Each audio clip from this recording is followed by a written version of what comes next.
E se eu te dissesse que a história de José do Egito não é apenas sobre um jovem sortudo que se tornou governador? E se essa narrativa que aprendemos desde a infância esconde camadas de traição, poder, perdão e principalmente de um destino implacável que moldou uma nação inteira? Você já se perguntou o que realmente se passava na mente de José enquanto seus irmãos o jogavam em um poço? O que o fez perdoar? Ou como ele se sentiu ao ser acusado de um crime que não cometeu? A história que você conhece é a ponta do iceberg. Prepare-se para mergulhar fundo nas sombras, nas reviravoltas e nos detalhes que a Bíblia não conta de forma tão explícita. Essa não é apenas a história de um manto colorido, é a saga de um patriarca, é a jornada de um sonhador que teve que se tornar um estrategista, um escravo que teve que aprender a dominar e um homem que, mesmo no fundo do poço, carregava o DNA de uma promessa divina. Mas a promessa, por si só, não o livrou das cicatrizes, não o protegeu das lágrimas derramadas em um calabouço úmido ou da dor de ser esquecido. A história de José é a história de cada um de nós, que um dia se sentiu traído, esquecido ou incompreendido. É a prova de que Deus trabalha em silêncio, tecendo nosso destino nos momentos mais improváveis. E se eu te dissesse que a história de José é uma chave para entender a fé em sua forma mais pura e brutal? A fé que não se abala com a adversidade, que não desmorona diante da injustiça. A fé que confia, mesmo quando o plano de Deus parece uma bagunça completa. Este vídeo é para você que busca mais do que uma simples leitura bíblica. É para você que quer sentir a poeira do Egito, o calor do deserto e a angústia de um coração partido. É para você que quer entender o homem por trás do manto. Antes de começarmos essa jornada, eu quero saber de qual lugar do mundo você está assistindo a essa história. Deixe nos comentários e vamos juntos desvendar cada segredo dessa narrativa épica. Em meio às vastas planícies de Canaã, onde o tempo parecia mover-se ao ritmo das estações, vivia Jacó, um homem que já havia enfrentado a vida com unhas e dentes, trocado de nome com Deus e tido 12 filhos, pilares de uma futura nação. Mas de todos, havia um que se destacava, não apenas por sua juventude, mas por ser o filho da velhice de Jacó, nascido de Raquel, o grande amor de sua vida. José. Desde cedo, José era diferente, não apenas pelo manto colorido, presente de um pai que não escondia o favoritismo, mas por uma maturidade precoce e por um dom misterioso, a capacidade de ver o futuro em seus sonhos. Seus sonhos não eram apenas devaneios de um garoto, eram visões claras, profecias. Ele se via como uma figura central, com seus irmãos e até seus pais se curvando diante dele, um líder incontestável. Ele ingenuamente compartilhava esses sonhos sem perceber que cada palavra era como um dardo envenenado no coração de seus irmãos, que já o viam como o queridinho.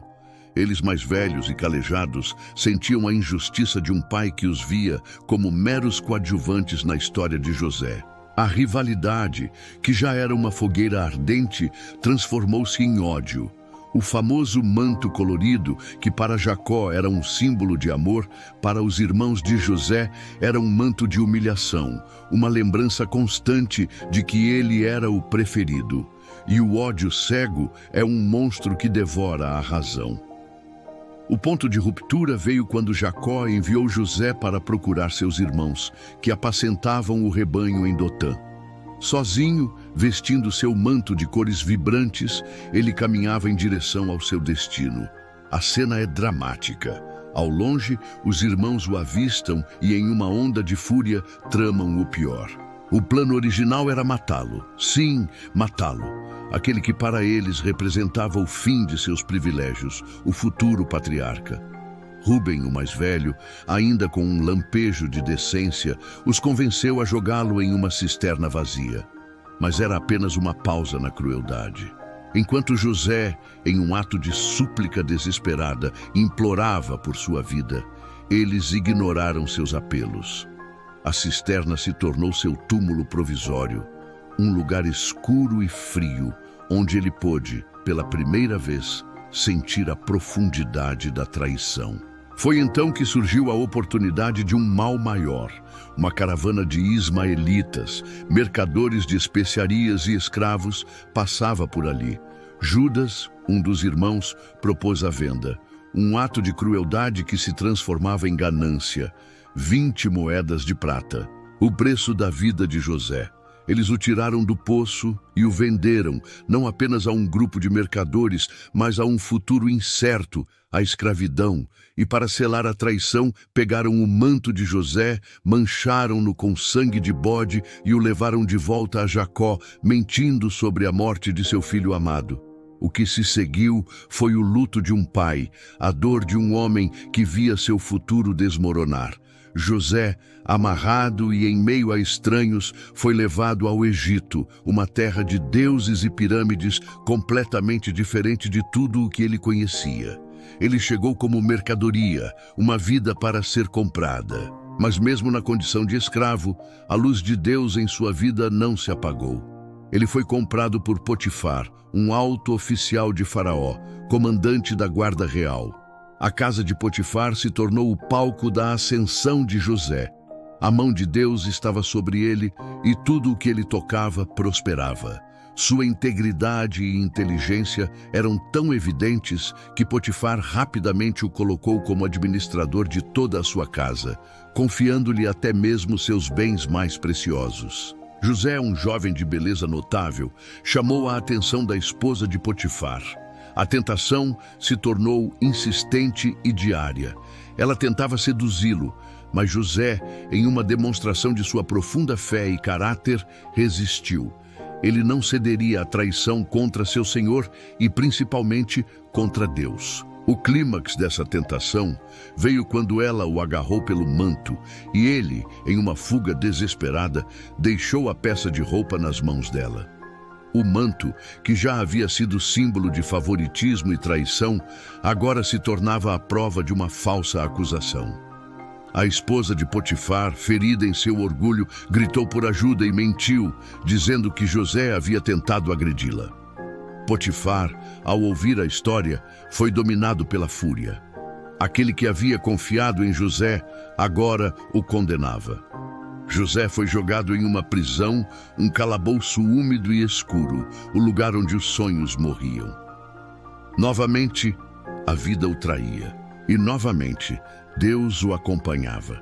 Na prisão, José não se entregou ao desespero. Sua capacidade de prosperar, sua honestidade e sua fé se destacavam mesmo naquele ambiente de miséria.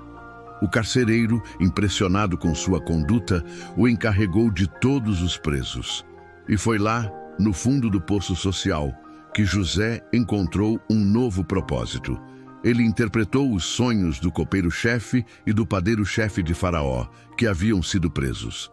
O padeiro, ele profetizou, seria enforcado, e o copeiro restituído ao seu cargo. Ambas as profecias se cumpriram. José, na sua esperança, pediu ao copeiro que se lembrasse dele e intercedesse por sua liberdade. Mas mais uma vez, a vida lhe pregou uma peça. O copeiro, livre e de volta ao palácio, se esqueceu de José. 2 anos se passaram. 2 anos de esquecimento. 2 anos de escuridão e solidão. O tempo de Deus, no entanto, é perfeito. A libertação de José veio através do pesadelo de um rei. Faraó teve 2 sonhos perturbadores que ninguém em seu reino conseguia interpretar. 7 vacas gordas e 7 vacas magras. 7 espigas cheias e 7 espigas mirradas. O copeiro finalmente se lembrou de José e seu dom. E assim, José, o escravo hebreu, foi tirado da prisão e levado à presença do homem mais poderoso do mundo. Diante de Faraó, José não se encheu de orgulho. Ele, com humildade, declarou que a capacidade de interpretar sonhos pertencia a Deus. Ele decifrou os sonhos. 7 anos de abundância seriam seguidos por 7 anos de fome. e com uma sabedoria que não era sua, mas divina.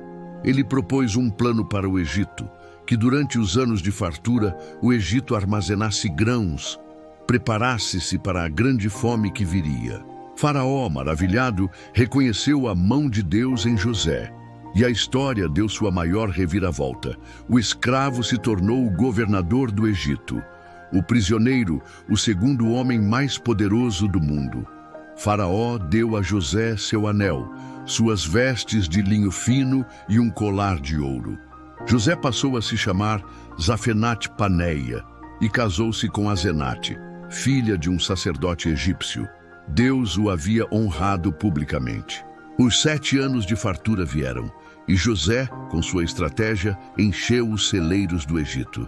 A fome depois se espalhou por toda a terra. E enquanto o mundo sofria, o Egito, graças à providência de Deus através de José, tinha pão. Pessoas de todas as nações vinham ao Egito para comprar alimento. E foi nesse cenário que o destino de José e de seus irmãos se cruzou novamente.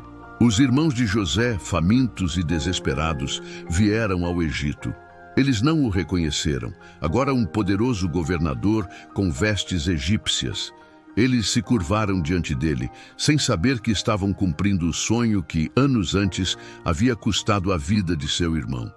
José os reconheceu, mas não se revelou imediatamente. Ele os testou, viu a mudança em seus corações, o remorso que sentiam.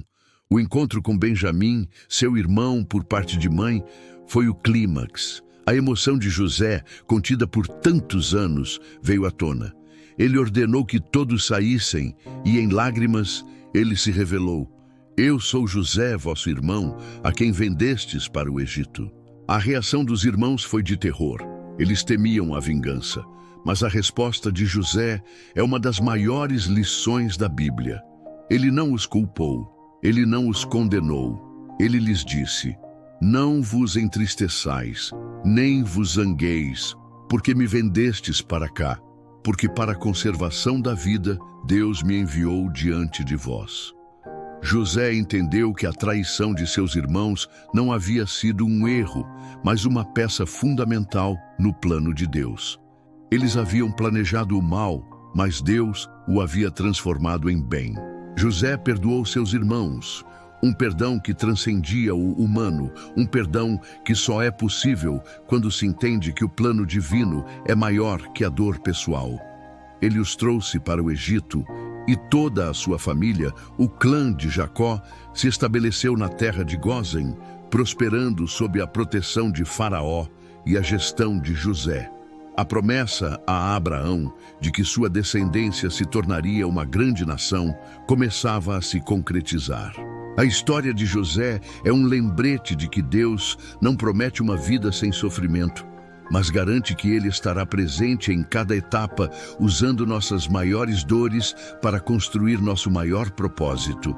José não se tornou um governador por sua própria força ou sorte, mas porque sua fé o manteve firme em meio à traição, injustiça e esquecimento. Ele foi o instrumento de Deus para salvar não apenas sua família, mas nações inteiras da fome. E a semente que foi lançada na cisterna de Dotã se tornou uma árvore frondosa no Egito, alimentando a própria nação que um dia seria o povo escolhido de Deus. A história de José é a prova de que a nossa dor em Deus nunca é em vão. E a promessa, por mais que pareça impossível, sempre se cumprirá. Qual parte da história de José tocou mais o seu coração?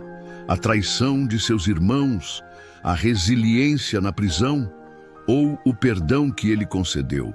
Deixe sua opinião nos comentários e vamos continuar essa conversa sobre a história que, mesmo depois de milênios, continua a nos ensinar.